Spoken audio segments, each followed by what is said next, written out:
something is wrong.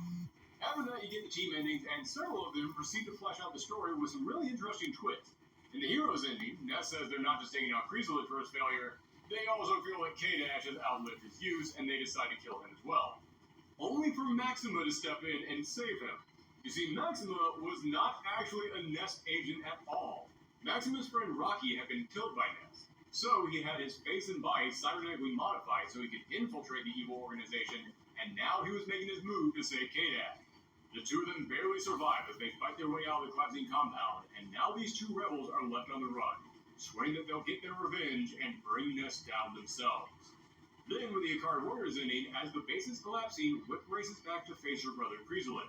But rather than trying to save him, she asks him if he remembers his father's face. When he realizes that he can't do it, Whip reveals what she had learned long ago. Kreezelit was not her brother, and K-Dash was not his clone. K-Dash was the original, and Kreezelit was the clone. God, this really is the Spider-Man clone saga, isn't it? Now, there's something else about these endings that's worth pointing out. This game actually had secret endings for two of the teams. If you play as Team Fatal Fury and you win with Terry, Joe, or Andy, then you get an ending where as the base blows up, Terry stays behind and the team assumes he died. Going into a really somber ending with black and white photos of the team just walking around and trying to mourn him. It almost looks like it's being captured through a secret camera too, which really plays into the espionage angle of the Ness saga. But at the end, it's revealed that Terry is indeed still alive and he's telling kids to eat their veggies, which is maybe the most Terry Bogard thing in the world. Then all this blows up, not 24 hours later, he's back on the street telling kids to drink their milk and stay in school. However, if you beat Kreezelit using Mai, then you get a far more comedic ending, where Mai tries to trick Andy into marrying her. Oh my, will you ever learn? All kidding aside, I actually kind of dig this idea that each team could have different endings depending on who actually beats the boss. I would love to see SNK bring this back. I know it takes some extra work, but it's a really nice way to provide some replayability to these games. Even if you go through Arcade Live with the exact same team, you can still unlock something new. Same thing goes for the Psycho Soldiers. Beat Kreezelit with Bao, Athena, or Chin, then you get an ending where they try to escape the collapsing base, only for Kaoru Watabe to pop up and lead them to safety. Who is Kaoru Watabe? She was Athena's superfan that popped up in their ending in KOF 97. Yeah, remember back in part 1 when I mentioned one of the cool things about this series was how it would introduce cast of supporting characters for each team that could help to flesh them out?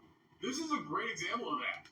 But if you beat the game using Kinzu, then Chin and Bao get out of the base just fine, but Athena is trapped under a piece of rubble.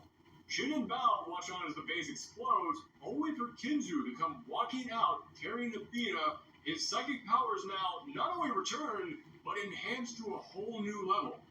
But as a result, Bao feels his powers being sucked away. This confirms that their powers are indeed linked, and they both stem from a source known as the Dragon Spirit. That's something really interesting about the Ness saga. In the previous games, the Psycho Soldiers were kind of just here. They weren't really that important to the overall story. In the Ness saga, though, they had a whole plot line all themselves that would play out over several games. And there you have it. A brand new storyline for the King of Fighters had begun, and next year it would receive an updated version on the Dreamcast with KOF 99 Evolution, which came with 12 extra characters who you couldn't play as, but they could be used as strikers. And each of these characters had a Dark and Justice form to give them two different types of assists.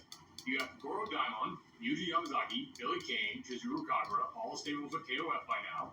But then you got a second Athena Asamiya, now in her schoolgirl uniform, a fourth version of Kyo Kusanagi, so that way you could form a team of 4 Kyos.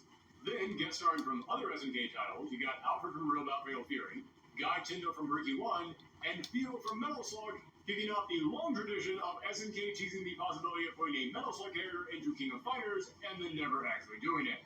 Then probably the weirdest addition, Syo Kirishima. Yeah, remember way back when we were talking about KOF 94 in part 1? And we mentioned that originally Kyo Kusanagi was going to be a character named Syo?